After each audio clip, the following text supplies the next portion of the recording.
여러분 안녕하세요. 오늘은 의료인문학 3 두 번째 강의입니다. 오늘 제목이 의학의 기능실제론인데요. 실제론이라고 그러면 우리가 알고 있는 사물 또는 어떤 이론, 사상 뭐 이런 것들이 실제로 존재한다. 그러니까 그냥 임의로 만들어진 것이 아니라 실제로 원래 있었던 것이다 하는 생각인 것이죠. 그래서 뒤에 설명하겠습니다만 우리가 지금 배우고 있는 과학의 어떤 기초가 된 형이상학이라고 할 수가 있습니다. 그런데 이 챕터의 제목은 의학의 기능실제론이에요. 그러니까 이 실제론을 의학에 적용하는데 지금 얘기한 것처럼 어떤 선언적으로 존재한다, 미리 존재하고 있다라고 하는 의미의 실제론이 아니라 기능이라고 하는 것이 실제로 존재한다 하는 얘기를 하는 겁니다. 좀 구체적인 얘기는 좀 더 진행하면서 해보도록 하죠. 먼저 이 사물이 우리가 존재하는 이 세상이 실제로 존재하느냐, 실제로 있는 거냐, 아니면 내가 어떤 꿈을 꾸고 있는 것 아니냐, 이렇게 의심해 볼 수가 있겠죠. 물론 좀 비상식적인 얘기이긴 합니다만, 그런데 예전부터 철학자들은 그런 고민을 해왔다는 겁니다. 이것이 실제로 존재하느냐 어떠냐 하는 것이 특히 이제 중세에 오게 되면, 서양의 중세에 오게 되면 신이라고 하는 존재에 대해서 그런 신의 존재 증명이라고 하는 것들이 굉장히 많이 발달을 하죠. 그래서 그 두 개가 이제 대립을 하죠. 유명론은 그냥 관습의 소산이다. 우리가 이렇게 살고 있기 때문에, 그 속에 살고 있기 때문에 그게 존재하는지 아닌지 모르지만 어떤 다른 세상에 가면 다른 존재가 있을 수가 있다는 얘기를 하는 거죠. 그래서 그 유명론이죠. 그 다음에 실제로는 이제 지금 말씀드리는 거예요. 실제로 존재한다라고 하는 겁니다. 그런데 이제 우리가 이 수업에서 계속 이야기하게 될 것이 이제 실용주의거든요. 프라그마티즘, 그죠? 프라그마티즘이란 말 들어봤죠. 이제 20세기 초에 미국에서 나온 철학 사조인데요. 유럽 대륙에서 합리론과 경험론이 싸우고 막 이럴 때 미국에서는 상당히 실용적인 철학이 대두됩니다. 그래서 거기서 나온 것이 이제 프라그마티즘인데요. 여기는 두 가지가 있을 수가 있겠어요. 이제 리차드 로티라고 하는 사람이 역시 이제 실용주의자인데요. 실용주의이면서 유명론자입니다. 그러니까 우리가 만나는 세상은 그것이 존재하는지 아닌지는 우리가 확인할 수 없다. 그렇지만 우리가 그렇게 살아왔다고 하는 사실, 그렇게 관습을 가지고 왔다는 사실을 인정할 수 있다. 그래서 우리가 알고 있는 어떤 사상, 민주주의라도 좋고요. 또는 개념, 법칙, 이런 것들은 관습의 소산이다라고 하는 주장을 합니다. 물론 이게 자연과학 법칙까지 이렇게 많이 나가지는 않았지만 어쨌든 그렇습니다. 그래서 유명론을 실용주의자이면서 유명론을 주장하는 사람이 리차드 로티라는 사람입니다. 그 다음에 이제 실제론이 있게 되겠는데요. 아까 말씀드린 대로 존재적 실제론이고 실용적 실제론이 있습니다. 그러니까 존재적 실제론이라는 것은 선언적으로 존재한다는 겁니다. 여기에 있는 펜, 책상, 의자 이런 것들은 있는 것이다. 신이란 존재는 선언적으로 존재하는 것이다. 그 다음에 무슨 피타고라스의 법칙, 삼각형의 법칙, 이것은 선언적으로 이미 있는 것 아니냐. 그것을 관습에 의해서 바꿀 수 있는 것이 아니다. 그래서 자연의 법칙을 발견하는 게 과학이다. 변하지 않는 법칙을 발견하는 것이죠. 그래서 이런 것들은 이제 존재적 실제론이라고 불러요. 그래서 우리가 아마 지금 대부분의 과학들이 근거하고 있는 그런 철학적 형이상학이라고 할 수가 있을 것 같습니다. 근데 이제 오늘 우리가 이야기할 것은 이제 실용적 또는 기능 실제론이거든요. 이제 포스라고 하는 찰스 샌더스 포스라고 하는 역시 이제 실용주의자죠. 프라그마티스트인데요. 이 사람이 주장하는 것을 갖고 우리 수업 내내 이 사람의 근거해서 논의를 하게 될 겁니다. 여기서 뭐라고 얘기하냐면 유효한 결과에 이르게 하는 사상, 개념, 법칙은 실제한다. 그러니까 존재가 먼저 있는 것이 아니라 우리가 그것을 활용해서 우리가 살아가는 것이 먼저다. 그래서 살아가다가 그것이 유용하다면, 그 결과가 유용하다면 그건 실제한다고 볼 수가 있다. 예를 들어서 우리가 피타고라스의 법칙, 삼각형의 법칙을 활용해서 우리가 건축도 하고 하잖아요. 그러면 그것이 실제로 유용한 결과를 만들어내죠. 그렇다면 그건 실제하는 것 아니냐 하는 겁니다. 마찬가지로 예전에는 그 지구가 이 우주의 중심이라고 생각했잖아요. 근데 그 지구가 우주의 중심이라고 해서 천구들이 그 주위를 돈다고 얘기했을 때, 예를 들면 고대 그리스의 프톨레마이오스 같은 사람이죠. 그런 사람들도 이걸 아주 정교한 이론 체계를 만들었었거든요. 그리고 실제로 우리가 관찰한 것들을 설명할 수 있었어요. 상당 부분. 그러니까 그거는 그 당시까지만 하더라도 그것은 실제 하는 것이었죠. 뭐 진리라고까지는 말하기 어렵겠지만 프톨레마이오스의 지구중심설은 역시 마찬가지로 그 당시까지만 하더라도 실제 하는 거였습니다. 갈릴레오가 나와서 그것을 뒤집기, 뭐 갈릴레오니 무슨 그다음에 누굽니까? 코페르니쿠스니 이런 사람들이 나와서 그걸 뒤집기까지는 그걸 실제 하는 것이었다. 그리고 이론으로서는 아직도 실제 한다고 볼 수가 있죠. 그래서 그것을 설명한 부분이 꽤 있으니까요. 그렇지만 지금은 태양 중심설이 훨씬 더 많은 것들을 설명하기 때문에 실제에 있어서는 그 강도에 있어서 훨씬 약화됐다고 할 수가 있는 것이죠. 그러니까 이 실제라고 하는 것, 존재한다고 하는 것은 사실은 존재 자체를 인정하죠.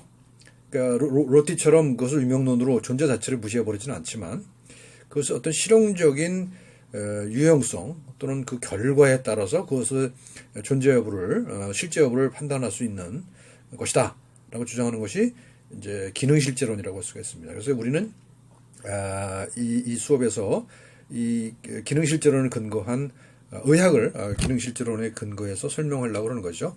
지난 시간 설명했습니다만 그래서 여러 가지가 있죠. 지난번에 지난 시간에 첫 시간에 얘기한 건 사실상 우리 학기에 이야기할 것들의 전부 다입니다. 그 아웃라인을 다 설명한 거예요. 그래서 프로네시스 설명했죠. 그러니까 실천적 지혜. 그러니까 어떤 이론적 지혜가 아니에요. 그래서 미리 존재하는 선언적으로 존재하는 것들을 설명하는 것이 아니고 또는 뭐 균합적인 것도 아니에요. 그러니까 그 중간쯤에 있는 것이죠. 그것이 기능실제론이고 또 고대 그리스의 프로네시스 실천적 지혜와 관계가 있는 것이죠. 그리고 이제 오늘 또 다시 설명하겠습니다만 가추법 또는 규추론에 의한 것, 그 중간에 연역과 균합의 중간에서 실용적으로 접근하는 그런 것들이 이제 우리가 이제 공부하게 될 의학, 우리가 주장하게 될 여기서 이제 의학이 이런 근거를 가져야 된다. 지금까지와는 다른 그런 근거를 가져야 된다.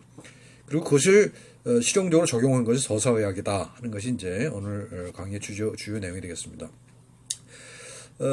근대 서양 과학은 이 과학적 이론가 지식을 자연의 거울이라고 생각을 했습니다. 그러니까 우리가 이론, 예를 들면 무슨 뭐 뉴턴의 법칙이랄까, 뭐 천구의 회전에 관한 법칙이랄까, 뭐 다윈의 진화론이랄까 이런 것들은 자연에 존재하는 것들을 추상화해서 그걸 그대로 반영한 것이다. 그러니까 그것을 그런 생각을 주로 가졌어요. 이제 이것은 고대 그리스로부터 플라톤의 이데아설의 그 영향을 받은 거라고 볼 수가 있어요. 알죠, 여러분? 동굴 속의 죄인들 얘기 알죠? 이데아라는 것은 어딘가 있다. 선언적으로 존재한다. 그리고 우리가 현실에 존재하는 것은 그것에 다 복사품이다, 모사품이다라는 얘기를 했죠. 그 논리 구조를 그대로 가져온 것이 이제 근대의 자연과학이라고 할 수가 있습니다. 주로 이제 17세기 이후에 발전된 그런 것이죠. 그래서 내가 존재한다는 사실을 부인할 수 없다. 그래서 존재적 실제론입니다. 그러니까 리얼리즘이죠. ontological realism이라고 얘기할 수 있습니다. 존재적 실제론. 그래서 자연의 거울이라고 하는 생각이 그런 존재적 실제론에 근거한 겁니다. 그런데 이제 19세기 말 20세기 초쯤 오게 되면 이런 존재적 실제론에 대한 여러 가지 비판들이 나오게 됩니다. 이제 그 중에 한 사람이 이제 후설이라고 하는 현상학의 이제 선조라고 하죠. 그러니까 현상학이라고 한다면 나에게 주어진 현상, 나의 경험을 중심으로 세상을 다시 구성하자는 것이죠. 이전에는 선언적으로 존재하는 것들에 근거해서 세상을 설명하려고 그랬거든요. 이제 뭐 신이라든지 또는 과학적인 뭐 이론 구조라든지 이런 걸 중심으로 해서 이제 우리 현상을 설명하려고 그랬는데 후설에 오면 그걸 뒤집죠. 그래서 우리가 경험에 직접 주어진 것으로부터 그것이 더 원초적인 것이다라고 하는 이론 체계를 만들기 시작하는 것이죠. 그래서 후설은 그 당시에 이제 서양 과학의 위기를 말합니다. 왜냐하면 우리가 경험 또는 현상으로부터 출발해야 될 텐데 서양 과학은 거꾸로 이론에서부터 출발한다는 것이죠. 그것이 참이라고 가정하고 출발한다는 것이죠. 근데 사실 알다시피 여러분들 알다시피 뉴턴의 그 역학 법칙이 엄청나게 많은 것을 설명하고 아직까지도 유용하지만 그리고 그러니까 그것은 실제하는 어떤 진리라고 말할 수 있지만 그렇지만 그것이 현실에 적용하려면 많은 그 보안 단계를 거쳐야 되죠. 예컨대 뭐 자연학화를 얘기할 때 공기의 저항을 그 계산해 놓으면 예상한 것과 달라진다든지 뭐 이런 거 있잖아요. 그래서 이제 이렇게 얘기를 해. 그래서 서양 사람들은 말 뒤에다 마차를 매는 게 아니라 말 앞에 마차를 맸다. 뭐 이런 얘기를 비유적으로 많이 하거든요. 이제 그것이 이제 후설이 보기에는 서양 과학의 위기라고 보는 겁니다. 그러니까 현상이 중심에 있어야 되는데 현상이 중심에 있지 않고 이론이 앞에 있다. 그래서 이론을 비판 없이 그냥 진리로 믿어버린다라고 하는 겁니다. 그래서 이것을 이제 화이트헤드라고 하는 철학자는 똑같은 얘기입니다만 그것을 잘못 놓여진 구체성의 오류다라고 얘기를 합니다. 이제 이렇게 이런 철학자들이 이런 주장을 하지만 그렇지만 우리는 여전히 이론의 무오류성을 믿는 경향이 있죠. 그렇죠? 그렇죠. 우리는 피타고라스의 법칙을 믿죠. 뉴턴의 법칙을 믿잖아요. 그 다음에 또 그 이후에 아인슈타인의 상대성 이론이 진리로 받아들여지고 있고 또 양자역학의 여러 가지 많은 이론들이 사실 세상을 반영하고 있다고 믿습니다. 이제 문제는 이제 이것이 이제 생물학에 적용될 때인데요. 그건 좀 더 나중에 설명하도록 하죠.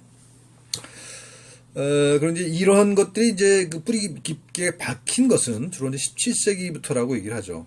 근데 아까 얘기한 것처럼 사실은 철학적으로 보게 되면 고대 그리스의 플라톤으로부터 비롯된다고들 많이 설명을 합니다. 플라톤의 이데아라고 하는 존재가 우리가 얘기하는 어떤 과학적 이론 으로부터 이제 추상되는 그런 시스템을 만들어낸 것이죠. 그래서 이제 그것이 이제 공고화된 것이 17세기부터인데요. 아시다시피 이제 데카르트라는 사람이 나는 생각한다 고로 존재한다라고 하는 이야기를 했잖아요. 그러니까 존재를 생각에다 근거를 한 거죠. 근데 어쨌든 간에 그 존재의 근거를 뚜렷하게 만들어 놨어요. 여기서부터. 그 다음에 뉴턴은 뭐 철학적으로는 데카르트를 따르지만 수학적 설명 방식으로 수학적 언어를 이용해서 이 세상의 우주의 운행에 대한 설명을 아주 명쾌하게 해냈단 말이죠.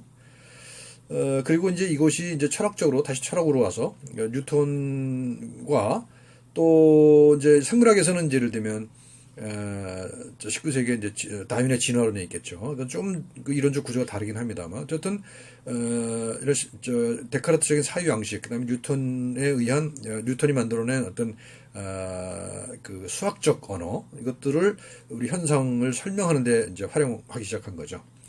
그리고 이것이 이제 철학적으로 더 공고화된 것이 이제 20세기 오게 되면 논리 실증주의라고 하죠. 비엔나 서클이라고 하는 그런 그룹에서 이제 얘기한 건데 그건 이제 이게 보면 센텐셜 애토미즘이라고 그러죠.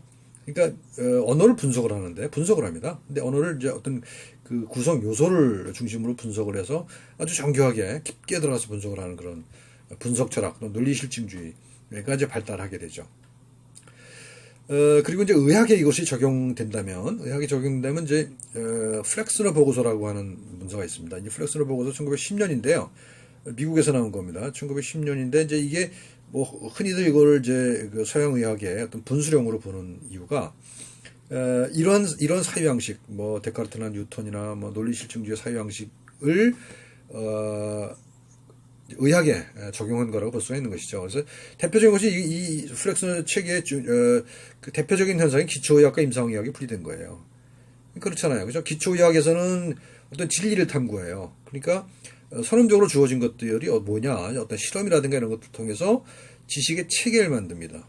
임상의학은 그렇게 만들어진 기초의학의 토대를 두어서 그것을 임상에 적용하는 거라는 것이죠.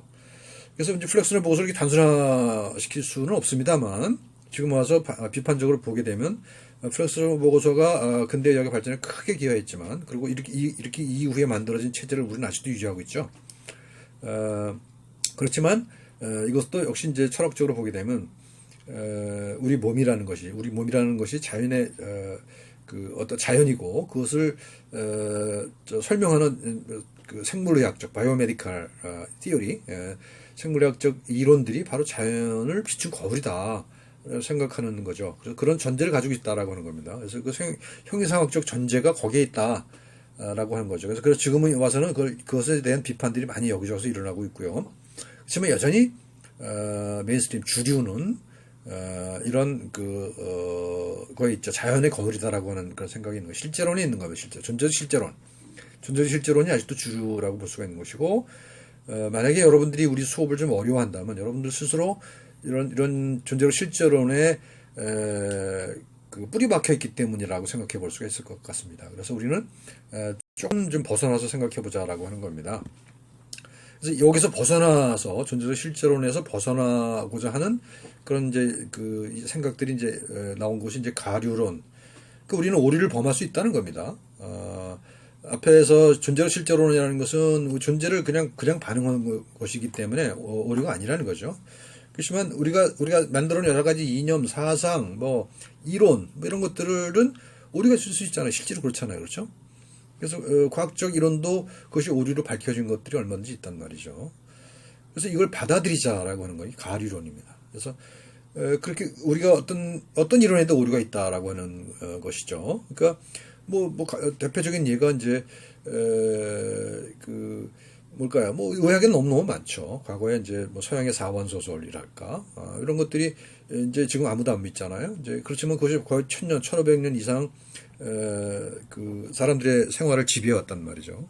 그러니까 그런 것들을 보더라도 지금 우리가 가지고 있는 이론이 절대적으로 옳다라고 얘기할 수는 없는 것이죠. 그래서 가류론을 받아들이는 것이고요. 그 가류론을 받아들이면서 오히려 우리가 거기에 이제 오류를 발견해 나가면서 지식을 생산해 나갈 수 있다고 보는 것이죠. 그러니까 우리 뭐 사실은 그 서양의 지금 현재 과학도 그렇죠. 서양의 과학의 발전은 가설 검증에 있잖아요. 그러니까 그 가설이 오류라고 하는 전제를 이제 증명하는 그런 실험들 많이 하잖아요. 그러니까 오류의 수정을 통한 지식을 생산한다라고 하는 겁니다. 과정은 그렇게 받아들이는데, 근데 이제 현대의학의 사유양식은 기본적으로, 현대과학의 사유양식은 기본적으로, 그렇게 해서 만들어진 그 지금의 이론은 오류가 없다고 가정을 한 듯한 그런 태도를 가지고 있어요. 이제 그것에 대한 이제 비판을 좀 하자는 겁니다. 그래서 이제 더군다나 의학이라고 하는 학문은 그것이 현실에 적용되어야 되는 것이고, 그것도 인간이라고 하는 대상을, 대상으로 해야 되는 것이기 때문에, 이런 무오류성을 전제할 수가 없는 것이죠. 인간이라는 게 항상 오류를 범하는 그런 존재이기 때문에. 그래서 그렇게 해서 나온 게 서사적 지식이라는 겁니다. Narrative Knowledge.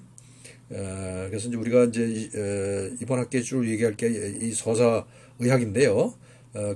그것이 이제 어떻게 어떤 철학적 근거에서 나온 것이냐 하는 얘기를 하는 겁니다.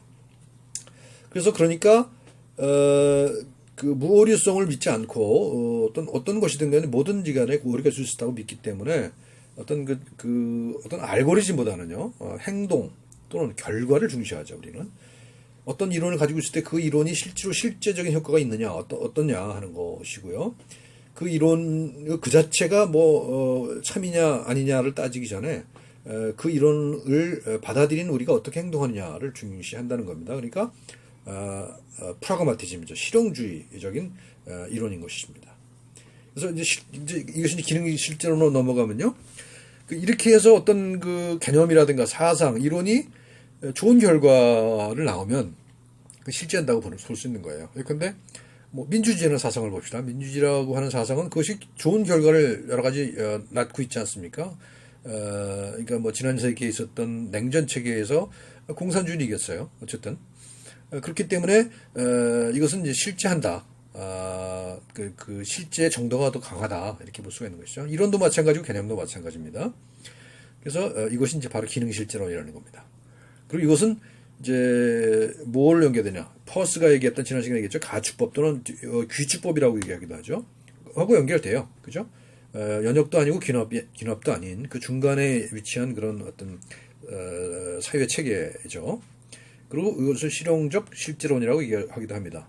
그러니까 개념이 있다고 할 때 그 의미는 현실에 적용했을 때 얻어지는 결과가 있다. 예를 들면 세균이라는 개념이 있다고 쳐요. 그래서 개념이든 어떤 존재든지 간에 그것이 그 세균의 존재로 상당히 많은 전염병도 설명했잖아요. 그러니까 그것은 이제 그 결과에 의해서 그 의미가 부여된다. 세균의 의미가 부여되는 거잖아요. 그래서 뭐 사실 뭐 그 따져보면 여러 가지 또 다른 얘기를 할 수도 있어요. 그 세균이 무조건 우리한테 병만 일으키냐? 그건 또 아니잖아요. 그러니까 그 개념, 세균이라는 개념이 우리는 굉장히 그 어떤 오명을 뒤씌우고 있는데 또 그 결과를 또 좀 더 자세히 들여다보면 그 세균이라고 하는 개념도 좀 변화할 수 있는 것이죠. 그래서 현실에 적용했을 때 얻어진 결과에 따라서 그 개념이 달라진다라고 하는 겁니다. 자, 그래서 이제 실용주의 얘기를 좀 더 할 건데요. 아까도 얘기했습니다. 아까 리차드 로티라고 하는 사람이 유명론을 주장했다고 그랬잖아요. 그러니까 실제를 믿지 않았어요. 그렇지만 이제 존 듀이에 오게 되면 그 실제를 자체를 부정하지는 않죠. 그리고 우리가 계속 설명했던 폴스에 오게 되면 이것이 실용적 또는 그 기능 뭡니까 실제론으로 이제 정리가 되죠. 그래서 중요한 것은 직접 느낀 경험입니다. 경험을 강조해요. 그래서 직접 느낀 경험을 강조하는 겁니다. 그러니까 내가 느끼기 전에 뭐가 어떤 이론이 존재해서는 그 이론에 따라서 내가 느끼는 게 아니잖아요. 느낌의 이론에 따라서 우리가 느끼는 건 아니란 말입니다. 그거보다는 우리가 느끼는 것이 먼저란 말이에요. 내가 어떤 상대를 보고 내가 그 어떤 그 사랑을 느꼈다고 하면 그거는 설명할 수가 있겠어요? 아무리 좋은 이론이 있다 하더라도 그걸 내가 느꼈던 그 콩깍지 씌우는 그 경험을 이론이 설명하지는 않는단 말이죠. 그러니까 이 경험에서 출발한다는 것이고요. 그래서 지식이라고 하는 것을 거기서부터 우리가 경험을 출발시키는 것이 아니라 우리가 경험한 결과가 쌓여서 지식이 된다. 그럼 너무나 당연한 사실인데 지금의 서양 과학이 이제 이것을 잊고 있다라고 하는 주장을 하는 거죠. 그런 비판을 하는 겁니다. 그리고 이런 말도 있어요. 근데 나중에 여러분들 한번 곱씹어 보세요. 여기 나온 말들. 예를 들면 생각과 지식은 자연과 상호작용하는 방식이다. 생각이라고 하는 것은 그냥 내가 그냥 아주 동떨어진 어떤 존재가 컴퓨터가 계산을 하듯이 그 작동되는 게 아니라는 것이죠. 내가 생각이 있는 것은 내가 접한 어떤 사물들, 인간들 또는 동물들, 환경, 지구 환경 또는 우주 와의 상호작용 속에서 나오는 것이죠. 생각이라는 것은 그렇죠. 예를 들어서 만약에 모든 자극을 차단시킨 데서 자란 사람이 생각이라는 걸 할 수 있을까요? 쉽지 않을 겁니다. 그러니까 이거는 아까 얘기했던 플라톤의 동굴의 우화를 생각해봐도 그래요. 그렇죠? 뒤에서 비친 그림자만 봐서 세상이 그렇게 돼 있을 것이라고 생각한다는 것이잖아요. 근데 그건, 우리가 알다시피 참이 아니잖아요. 그렇게 만들어진 지식은 또 그 참이 아닐 가능성이 굉장히 큰 것이죠. 그러니까 우리는 항상 자연과 상호작용하는 방식으로 그런 방식, 우리가 어떤 생각이라든가 지식이라는 것은 우리가 상호작용하는 방식이에요. 예를 들면 우리가 어떤 의학 지식을 가지고 있다고 했을 때 그 지식을 가지고 질병을 치료하잖아요. 질병을 치료한다는 것은 뭡니까? 자연과 상호작용하는 거죠. 그러니까 그런 상호작용을 하는 과정 속에서 이제 이런 생각도 생기고 지식도 생긴다는 것입니다. 그래서 먼저 어떤 개념이라는 게 주어지는 게 아니라는 거예요. 행동이 먼저 있는 거죠. 예를 들면 어떤 게 있을까요? 예를 들어서 내가 벌에 쏘였다고 쳐요. 그러면 내가 물론 지식이 있을 수가 있죠. 지식이 도움이 될 수가 있죠. 이것이 독이 있고 어쩌고 그러니까 빨리 빼내야 되고 어떻게 해야 된다는 게 있겠지만 우리는 그런 지식을 얻기 전에 바로 직접적으로 행동을 하죠. 벌에 쏘인 자리를 일부러 빨아낸다든가 또는 우리 된장을 바른다든가 이런 행동을 하잖아요. 그러니까 그 개념보다도 행동이 먼저다라고 하는 겁니다. 그러니까 이게 중요한 이유가 우리가 의학에서 이론의 틀에 너무 많이 갇혀 있는 경향이 있다는 생각이 들어요. 그래서 의술이야말로 가장 실천적인 그런 학문이잖아요. 의학이라말로. 그러니까 그렇고 그다음에 이제 뒤에 말을 하나 아주 중요한 격언인데 우리가 기억해두면 좋을 것 같아요. 일반성이라는 거, 제너럴리티죠. 새로운 사례를 이해하기 위한 적용 속에 있지 그것을 구성하는 요소에 있지 않다. 무슨 말인지 알겠죠? 이론에서 만들어놓은 이론적으로 구성된 그 이론을 구성하는 요소를 가지고 우리 경험을 설명할 수도 있어요. 그죠? 설 수도 있죠. 하지만 그것을 그 이론을 어떤 현실적인 문제에 어떻게 적용하는가가 더 중요하다는 겁니다. 예를 들어서 누가 배탈이 나서 왔어요. 그러면 그 이론은 뭐라고 얘기하냐면 이게 식중독이다라고 이론을 얘기해요. 많은 상태들을 종합해 보면. 그러면 이제 진단을 내리고 그 진단에 따라서 진료를 할 거란 말이죠. 그런데 그 진단에 딱 100% 들어맞는 사례라는 거 별로 없잖아요. 그렇죠? 그래서 어떤 그 이론을 적용해서 그것을 적용해서 그것이 유용한 결과를 낳으면 그러면 그거는 이제 실제한다고 볼 수가 있다는 것이죠. 그래서 미리 구성된 미리 주어진 그런 요소를 갖고 설명할 것이 아니라 실제로 적용해 봤을 때 어떤 결과가 나타나냐를 보고 설명할 필요가 있다. 규칙법 지난번에 설명한 겁니다. 가축법 규칙법 최선의 설명으로의 추론이죠. 이거 이제 그대로 읽어볼게요. 가정을 선택하는 추론의 한 방법이다. 그렇죠? 우리가 가설을 설정하잖아요. 이제 과학에서도. 이제 그게 그 단계까지가 규추예요. 가추고. 그러니까 우리가 실제로 우리가 이제 그 과학에서 많이 활용하는 방법이기도 합니다. 그런데 그 제대로 강조가 안 되고 있는 게 참 안타깝긴 한데. 그래서 만약에 그 가설을 세웠을 때 그것이 옳다면 우리가 지금 알고 있는 많은 이런 증거들, 우리가 수집한 증거들을 가장 설명할 수 있단 말이에요. 그러면 그거는 그걸 선택하는 거, 그건 이제 규칙법이죠. 그죠? 그러니까 미리 어떤 선험적으로 존재하는 것들을 전제해 놓은 영역이 아니라, 그렇죠? 우리가 지금 주어진 사실들, 증거들을 가장 잘 설명할 수 있는 것, 그런 가설들을 만들고, 그것이 이제 규칙이라는 것이죠. 그러니까 이것이 중간 지점에 위치한 것이고, 이것이 실용주의라든가 또는 아까 얘기했던 프로네시스, 실천적 지혜의 논리 구조와 상당히 유사한 거잖아요. 그래서 주어진 사실부터 출발한다. 그러니까 어떤 설명 방식에서 출발하는 것이 아니라 사실로부터 출발한다. 근데 우리가 이제 뭐 생화학에서 무슨 사이클, 크랩스 사이클이니 무슨 사이클이니 해서 배워서 또는 무슨 뭐 혈액응고의 캐스케이드 뭐 이렇게 막 배우잖아요. 그래서 뭐 요소가 어떻게 들어가서 작용한다라고 하는 것은 이론이죠. 그러니까 많은 것들을 설명하는 이론이긴 하죠. 그렇지만 우리가 임상의학이라고 하는 것은 그런 이론이 중요하지만 그 이론을 아주 활용하는 것이 굉장히 중요하긴 하지만 실제로 피가 멈추느냐가 하는 거 중요한 거잖아요. 실제로 우리 몸에서 어떤 변화가 일어나는가 하는 것이 더 중요한 거잖아요. 그래서 이것을 앞뒤로 헷갈리면 안 된다라고 하는 것이죠. 그래서 이제 이런 철학적 구조를 만든 것이 이제 규칙법이고 실용주의, 프라그마티즘이고 고대 그리스의 아리스토텔레스가 얘기한 프로네시스, 실천적 지혜라는 겁니다. 그래서 우리가 보통 일반적으로 귀납이라고 하는 것은요, 그죠? 특수한 것에서 일반적인 것으로 가는 거잖아요. 그리고 그렇지만 이제 이 규칙이라고 하는 것은 효과에서부터 원인으로 가는 거예요. 그러니까 이거는 거꾸로죠. 이제 예를 들면 연역 같은 경우에는 원인에서 결과로 가잖아요. 그죠? 원인에서 결과로 가요. 귀납은 아주 특수한 사례들을 많이 관찰해서 그걸로도 일반적인 법칙을 유도해내는 것이죠. 근데 이제 규칙이라는 것은 효과로부터 원인을 이제 추론해 들어가는 겁니다. 그래서 이제 인덕션, 그 귀납은 여러 가지 사실들을 수집해서 그걸 분류를 하죠. 그렇지만 이 규칙은 그것을 설명한다라는 겁니다. 설명한다. 자, 그다음 이제 정리를 하죠. 퍼스의 기능실제론이라는 것은 뭐냐? 사상, 개념, 법칙, 지식은 관계와 간섭이지만, 그러니까 관계와 간섭이라고 하고서 이제 예를 들면 로티 같은 사람이 그러니까 이것은 실제하지 않는다고 얘기해 버리잖아요. 그렇지만 이제 퍼스는 그렇지만 그걸 인정하지만 역시 실제한다라는 겁니다. 실제한다, 실제를 인정해야 된다라는 겁니다. 그러니까 퍼스와 로티가 다른 거죠. 로트는 실제하지 않는다라고 하지만 퍼스는 실제한다고 얘기합니다.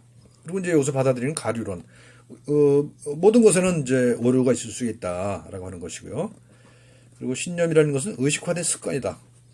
이제 이런 그 명제들은 여러분들 이해하기 쉽지 않을 거예요, 그죠? 근데 이런 것들을 예를 들어서 화두처럼 가지고 있게 되면 생활에서 언뜻 떠올려 보면서 일상생활에 한번 적용을 해보세요. 여기 나오는 몇 가지 명제들 있잖아요. 특히 이제 아까 나온 듀이의 이제 그 명제, 그런 것들은 잘 이해가 안 되면요, 그냥 한번 외워보세요. 외워보고 이따금씩 한번 다시 한번 그걸 되뇌어보세요. 그러면 우리 현실의 어떤 부분에서 이것이 적용될 수 있는지를 깨달을 수가 있습니다. 철학이라는 게 그런 거예요. 그러니까 여기 우리가 얘기한 것처럼 철학이라는 것이 무슨 뭐 선언적으로 주어진 그런 이론으로부터 우리 실생을 설명하는 것이라기보다는 그것이 이제 역시 이제 귀추죠. 아까 지금 말씀드린 것처럼 무슨 뜻인지 잘 모르겠는데 그거를 이제 되뇌다 보면 설명할 수 있는 그런 것들이 있을 수가 있습니다. 신념이란 의식화된 습관이다. 내가 믿는 건데 그죠? 이건 너무 당연한 것 같기도 해요. 어떤 면에서 보면. 그리고 이런 얘기도 해요. 주어진 인지 상황에서 허위임이 밝혀지지 않은 생각에는 오리가 없다. 오리가 없으면 실제한다. 이게 이제 기능실제론의 이야기입니다. 어떻게 보면 이건 받아들이지 않는 사람들이 많을지 몰라요. 이제 그건 이제 연역적인 사회 형태에 익숙해지는 사람이죠. 이제 가추 또는 기능실제론을 생각하면 이건 충분히 받아들일 수 있는 것이란 말이죠. 그러니까 지식이라는 것은 실용적 결과에 구현된 거다라는 겁니다. 그래서 우리가 연역적 이론들은 무시간적 법칙이죠. 과거나 현재나 미래나 똑같이 적용되는 법칙이잖아요. 그죠? 우리가 알고 있는 과학 법칙이라는 것은. 그렇지만 이제 기능실제론에서는 과거를 설명하기보다는 미래를 지배할 법칙을 찾는 게 더 중요한 거잖아요. 우리가 실용적으로 그렇죠? 과거에 어떻게 됐든 간에 우리가 앞으로 어떻게 살아갈 것인가를 생각하는데 도움이 되는 것이면 더 좋은 것 아니겠어요? 그래서 그것이 이제 무시간적인 것이 아니라 미래를 지배할 법칙인 것이죠. 우리가 원하는 것은. 그래서 그게 이제 기능실제론입니다. 지식의 범주를 둘로 나눌 수가 있습니다. 또 뭐 더 자세하게 나눌 수도 있지만 둘로 나누면 보통 우리가 연역적 지식 체계에 근거한 것이 물리 생물과학이죠. 이건 필요 충분 조건을 요구해요. 그죠? 과학이라는 것은 필요 충분 조건을 요구하잖아요. 그래서 아주 종합적이고 정밀해야 되고 오류가 없어야 된다고 생각을 하는 경향이 있잖아요. 근데 이제 저기 뭡니까 기능실제론 이건 다시 다른 말로 서사과학이라고 표현했는데 이게 이제 기능실제론이에요. 여기에는 어떤 결과를 낳기 위한 필요 조건은 있어요. 필요 조건은 있지만 충분 조건은 아니에요. 그러니까 단 하나의 길만 가는 거 아니에요. 그죠? 어떤 결과에 필요한 조건도 있지만 그것을 어떤 단 하나의 길이 아니고 그 결과에 가기 위한 다양한 방법이 있다는 것이죠. 충분 조건은 아니다. 그러니까 기능실제론에서는 필요 충분 조건이 아니라 필요 조건은 있지만 충분 조건은 없다라고 하는 것이 이제 서사과학의 사유 양식입니다. 물리생물과학에서는 원인과 결과의 명확한 관계를 추구하잖아요. 그런데 이제 여기서는 결과를 몰라요 아직. 우리가 이야기를 할 때 그 결과를 미리 아는 경우는 많이 없잖아요. 그리고 그것이 이제 사람들의 호기심을 자극해서 사람들로 하여금 그걸 잘 보게 하죠. 호기심을 자극해서 결과를 모르니까요. 열린 결과예요. 열린 결과. 이것이 이제 서사과학의 그 특징이라는 거예요. 특징이고 강점이라는 것이죠. 그래서 결과를 미리 알 수 없기 때문에 다양한 상상이 가능하잖아요. 그렇죠? 그러니까 어떤 똑같은 그 질병을 앓고 있는 사람도 그 결과는 다를 수 있어요. 똑같은 치료법 쓴다 하더라도 결과는 다를 수가 있단 말이죠. 그래서 이 결과가 정해지지 않은 것, 이것이 이제 서사과학 또는 기능실제론의 특징이라고 볼 수가 있습니다. 원인은 구성 중에 아직 몰라요. 그죠? 완벽한 원인을 구성할 수는 없어요. 그죠? 가류론에 따라서. 그렇지만 어떤 결과를 낳을 필요 조건을 가지고 있고요. 그죠? 필요 조건이라는 것은 알고, 그렇지만 아직 그 명확한 결과를 알지는 못한다는 거죠. 물리생물과학에서는 부분의 합이 전체죠. 그렇지만, 서사과학에서는 전체가 부분보다 큽니다. 부분들이 모여서 새로운 어떤 이머전스라고 그러죠. 이머전스. 어떤 솟아오름 또는 창발, 뭐 이런 거라고 얘기할 수 있습니다. 물리생물과학은 사실에 근거하죠. 증거를 확인해야 돼요. 그리고 그 설명할 수 있는 알고리즘이 필요해요. 하지만 서사과학에서는 사실보다는 현상이 중요해요. 누가 어떻게 느꼈는가. 그리고 그걸 갖고 어떤 이야기를 만들어내는가 하는 것이 중요한 거고, 스키마. 그것이 어떤 큰 그림 속에 있는가 하는 것이 중요한 겁니다. 물리생물과학은 법칙적 지식을 추구하지만요, 기능실제론에서는 서사적 지식을 추구합니다. 어떤 이야기를 구성하고 있는가 하는 것이죠. 그리고 실제라고 하는 것은 여기는 존재론적 실제고 여기 기능적 실제라 말씀드린 겁니다. 자, 이제 이런 것들 적용하는 것이 서사의학이에요. 서사의학. 지금까지 얘기했던 것처럼 실천적 지혜, 그 다음에 가축법, 이런 것들을 적용한 것이 서사의학이라는 것입니다. 그래서 이제 서사의학의 이제 선구자라고 할 수 있는 리터 샤론이라고 하는 내과 의사가 이런 얘기를 하죠. 질병의 이야기를 인지, 흡수, 해석하고 그것에 영향을 받는 서사 역량. 서사 역량이라는 것은 이런 것에 영향을 받는 게 서사 역량이라는 거야. 내가 바깥에 어떤 영향을 미치는 것도 물론 있습니다만, 환자가 가지고 있는 그런 이야기, 이것을 인지하고 받아들이고 해석해서, 그래서 내가 영향을 받는 것이죠. 이것이 서사 역량이에요. 영향을 받는 것이 역량입니다. 그다음 물론 이제 영향을 주는 것도 있을 수 있습니다. 그래서 내가 그런 영향을 받은 역량으로 실천하는 의학이 서사 의학이라고 얘기를 해요. 그러니까 조금 상식적으로 다르죠. 의사는 일방적으로 환자한테 뭔가를 해줄 것이라고 생각하지만 환자의 영향을 받는 것도 역량이라는 겁니다. 그래 한번 생각해보세요. 환자의 영향을 받아들이는 의사, 그게 역량이다. 상식 깨는 얘기죠. 하지만 이렇게 얘기를 합니다. 그리고 이제 여기서 뭐라고 얘기하냐면 질병 서사의 목격자가 되는 것이다. 위트니스. 우리가 어떤 사건을 목격했을 때, 예를 들어서 우리가 범죄 현장을 목격했을 때 우리는 어때요? 책임감을 느끼죠. 그죠? 신고를 해야 될 것 같고, 또는 피해자가 있다면 그 피해자를 도와줘야 될 것 같은 그런 윤리적 생각을 하게 되지 않습니까? 질병을 앓는 사람에 대해서도 마찬가지라고 합니다. 그래서 그 목격자가 되는 것. 그래서 뭔가를 해줘야 되잖아요. 당연히. 의사는 당연히 뭔가를 해줄 것으로 기대해야 되잖아요. 그러니까 목격자가 되는 거, 위트니스가 되는 겁니다. 그러니까 영향을 받는 거죠. 그러니까 그것이 이제 서사의학이라고 하는 것이죠. 그런데 이제 많은 얘기를 할 수가 있습니다. 서사라고 하는 것이 이것이 확실하지 않은 거 아니냐. 그건 그냥 뭐 사실과 관계없는 그런 거 아니냐라는 비판들이 있을 수가 있어요. 주관적이죠. 주관적인 건 맞아요. 주관적인 건 맞아요. 그렇지만 여기서 이제 우리가 반론을 하자면 주관적인 건 맞지만 예를 들어서 어떤 범죄 현장을 목격했을 때 그것을 그 사람이 피해자를 도와줘야겠다는 생각을 하는 것은 그런 생각이 떠오르는 건 보편적이라는 것이죠. 물론 그렇지 않을 수 있어요. 행동하든지 안 하든지 간에. 어떤 의무감을 느낀다는 것은 보편적 구조인 겁니다. 이것은 이제 맹자의 측은지심으로 설명할 수가 있죠. 내가 도둑질을 하러 어느 집에 들어갔는데 어떤 어린아이가 엉금엉금 계속 물에 빠지려고 하더라는 거죠. 그러면 내가 도둑질을 하러 들어갔지만, 나쁜 짓을 하러 들어갔지만, 그 아이를 보는 순간 그 아이를 구하고 싶은 생각이 든다는 겁니다. 그래서 이것은 보편적이라는 겁니다. 주관적이지만 또한 보편적이다. 서사의학도 마찬가지라는 것이죠. 어떤 환자의 이야기를 들었을 때 그것에 우리가 드라마를 보듯이, 연극을 관람하듯이, 소설을 읽었듯이 거기에 빠져들고 뭐 소설의 드라마는 내가 할 게 별로 없지만 내 앞에 앉아있는 환자가 그런 이야기를 들려줄 때는 난가 뭔가를 해야 된다는 거죠. 그래서 목격자가 되는 것. 그래서 이런 경험들이 결국은 지식의 범주가 된다는 겁니다. 이제 지식이 아니다라고 주장하는 사람들이 있지만, 서사적 지식이라는 것이 있냐, 이렇게 주장하는 사람이 있지만, 우리가 주장할 것은 그것은 하나의 지식이 된다는 겁니다. 서사학에 대해서 많은 부분들이 있어. 증거가 있냐? 서사의학적인 방법을 했더니 환자가 실제로 좋아지더냐? 통계적인 근거가 있느냐? 이런 물음들이 많아요. 근데 이것은 뭐냐 하면, 우리가 지금 여태까지 얘기했던 것처럼, 어떤 선입견이 있는 겁니다. 형이상학적인 전제가 있는 거예요. 이런 질문을 한다는 것. 증거가 있느냐? 라고 물었을 때 그 사람이 얘기하는 증거라는 것은 어떤 수량화된, 양화된 증거를 요구하는 것이죠. 그래서 근데 사실은 우리가 서사의학의 효과를 측정할 수 있는 도구라는 걸 우리가 만들 수는 있지만, 만들 수 있어요. 그죠? 실제로 그런 연구가 있어요. 하지만 그것이 진짜 현실을 반영하느냐? 라는 것은 또 다른 문제라는 것이죠. 아까 말한 것처럼 전체는 부분의 합보다 크잖아요. 그죠? 서사의학이 할 수 있는 것은 그런 요소적인 무림이 아니라는 겁니다. 근데 증거를 요구하는 것은 요소인 거예요. 그죠? 아까 있잖아요. 듀이가 얘기했잖아요. 요소에 있지 않다. 요소에 있지 않고 적용에 있다.